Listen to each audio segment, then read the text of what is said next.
Hi there, this is Elitom, El-Amin. And Shana Jean. And we want to invite you to Prana Talk TV. It's our new YouTube channel where you will find videos that you will not find anywhere else. Absolutely. And subscribe to it and you'll be delighted on the new content we're going to give. Yes, interviews from other breatharians around the world, including our own talks. Oh, absolutely. To give life experiences and a whole journey. It's more than just a process or some destination. This is life and living on every level. Absolutely, absolutely. So we wanted to invite you to our new channel. Come over, take a look. Oh, absolutely. And subscribe. Hope to see you soon. Yes. Love you. Keep up the good work and enjoy the journey. And it's just recorded. No. Oh man. But this is awesome, like how we're having this wonderful time, this wonderful day. We're about to go to the what? We're gonna go to Osmosis Spa. Right. Right here in Sonoma County. We're in Sebastopol now. Oh man, this is awesome. And it's out near Occidental. But I like how we are doing this and we're feeling so good as we're keeping the energy moving, because in life, we're not going to use the word problem, but there is a thing called increased stimuli. When different situations arise in life, and right now we're going through an increased stimuli that's taking place, all around us. But look how happy we are we're still handling it, because there is a saying that we say in the teachings, no matter what happens, stay in the light. Right. In other words, don't allow your mind, excuse me for not looking at the camera, I'm driving. But it's easy to go in your mind and get doom and gloom and start thinking worst case scenario. Worst case. Woe is me. And the idea is just holding steadfast to the idea that everything is going to not just work out well, but it's going to work out in according to whatever's in the higher consciousness, higher powers. We call it being connected with the light. So right. Whatever the light wants, the light will prevail. And that might look negative or challenging at first, but it isn't. Trust that it's all going to be held in the highest light possible. And even if you look at your past, like I look at mine, there's been so many things I've been going through in life, and if I could go back and knew that I was going to go through it like that and make it to the other side, that's why we're here now. You made it. And if you knew this, you would have been a lot more laid back. So just like this is how you start gaining trust with the universe, trust with yourself, trust with the light, and trust on how you're being led with the higher consciousness. You stay in the light. That's why you know better. That shows spiritual maturity. See, a lot of people... And emotional maturity, too. Right. It's not letting your emotions control man. You actually can have some control over your own emotions. Absolutely. And you can. You just have to practice that, because I know that could be a hard one for a lot of people. And then when you start seeing a victory come as everything starts, because we call it our own victory for us. And when you see it start melting away and it wasn't that bad on what that negative voice wanted to tell you, and another path start opening up, and especially when you held your emotional spiritual maturity, you feel kind of glad for yourself. I have grown. And you held the whole thing in the highest light, which means you're just kind of giving it up. You're not controlling it. You're letting it go, and you're just letting it see what comes in, what ideas come in, what other synchronicities come your way. And if you hold that highest light, right. And how do you hold the highest light? Oh my gosh, what we're doing now? We're going to osmosis. Well, you hold it by not thinking negatively. Exactly. And the mental fasting. Remember I taught on that? The mental fasting. Don't allow that negative voice to grab onto it, that negative energy. Don't give it no power. Right. It's just the energy, and energy loves to move, and it ain't judging itself as good or bad. It's just the energy. That's the thing, it's not judging it. So it's really important to step back and just be the observer and say, okay, I'm in the middle of this mess right now. But what happens if I just kind of emotionally detach a little bit and just observe it?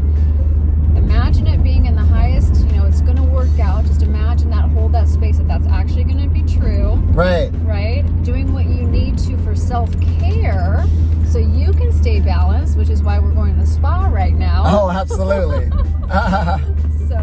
And it can be difficult, easier said than done, because we met somebody earlier today who was going through something, and they just couldn't meditate now, just couldn't do Qigong, just couldn't, so the mind is rattling in so many different places. The mind starts spinning. And I understand what they were going through.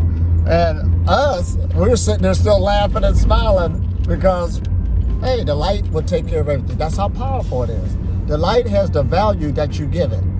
Right. This is awesome. And it doesn't mean you can't be compassionate or empathetic for others. Right. It means you're holding... You'll develop more. You're holding their situation and your own situations, and you're imagining it all being perfect. All being perfect. But you're not trying to figure out or control how it's going to be perfect, because we don't know yet. We don't know. You're just going to imagine it in its perfect state and healing all the way across the board for everyone. Man, this is That's awesome. That's what you're going to hold in your thoughts. That's what you're going to visualize. Just perfect healing, perfect alignment. But you're going to let go and say, I don't know how it's going to happen, but I'm going to trust it's going to happen. Oh, man, this is awesome, man. So, what a wonderful world. And then staying balanced in the meantime. So doing things like going for your walk, doing your Qigong, or right now we're going to go to the spa. Right. We're going to lead a group of people through some Qigong. We're going to do some filming there. And then afterwards, Elitom is going to get a cedar enzyme bath. Man, I can't wait. So that'll be nice. Get the energy moving. Oh, man. Keeping the energy system. We're living in heaven, aren't we? So that shows us right there we never left heaven. No, we never left in heaven, and that's the key. Even in the middle of really challenging times, you know. That's holding the light. That's holding the light. That's what we mean by it. You still recognize that everything's going good and perfect. You're still living in heaven. So we got to get that last fear-based frequency, like God don't love you no more. He kicked you out. You're not in his favor. That's a deep program. But when you know that everything is good, look at this beautiful day. Look at this. Yeah, look at where we are. Look at where we are. And I also want to say, it's not to say that we haven't gone through emotions, right? And I know you have gone through quite a bit of like emotional kind of processing with what you're going through right now. Right, absolutely. Right, so not to say emotions aren't there, and not to say that you should ignore them. Right. You never want to do that. You kind of just want to sit with it. Sit with it. Look at it. Be with it. Everything's a process. It's a process. Now listen at that word process. Because we always talk about the Breatharian process. And people got to understand that if that's a process, everything in life is a process. Even running these day-to-day life situations, our emotions, our mental thinking, you're constantly in this process. And that's why what we say, the journey itself isn't a destination. It's a lifestyle. It is a lifestyle. And the emotions are probably one of the most difficult process to process. Yeah, it is. You know, because we all have emotions, and sometimes it gets more intense than other times. Because in the Ascension Manual, written by Leonard Orr, I used to love that book, but it did split it up in a physical body, the emotional body, and a mental body. And it did say the physical body, okay, that's easy. Even the mental body is easy to a degree when you learn tactic and technique. And reprogramming yourselves, and there's articles out now. Oh, we got to go over that one. Reprogram your DNA with language. Right. This is going to be a whole nother talk we're going to go into. It's really important. We got so much good food to bring out. I know. But the emotions no pun intended. Yeah. Good food to bring out. Yeah. Good things to nibble on. Yeah. But the emotions are challenging. Oh, absolutely. Those take the hardest, that emotional body, and they even say it can even take quite a few lifetimes to get through the emotional body. However, this is a good age we're in where we're at least looking at it, taking a look at it. And that's the key too, because you have emotions, and what keeps the emotions in that tough place is the mind. Yeah. Because the mind will replay it over and over again. Or it'll think, oh, the worst case scenario, and then you've created this whole thing that it doesn't really have to be all of that. So a lot of that is working with the mind. And then when a person wakes up the next day, most of their mental thinking is from yesterday. Wow. And they can't sleep in the middle of the night because of it. Oh my gosh. But it's awesome. This is part of the game. We're learning, we're growing, and we're doing good. We're living in heaven. And right now we're on our way to the osmosis. Osmosis. La la.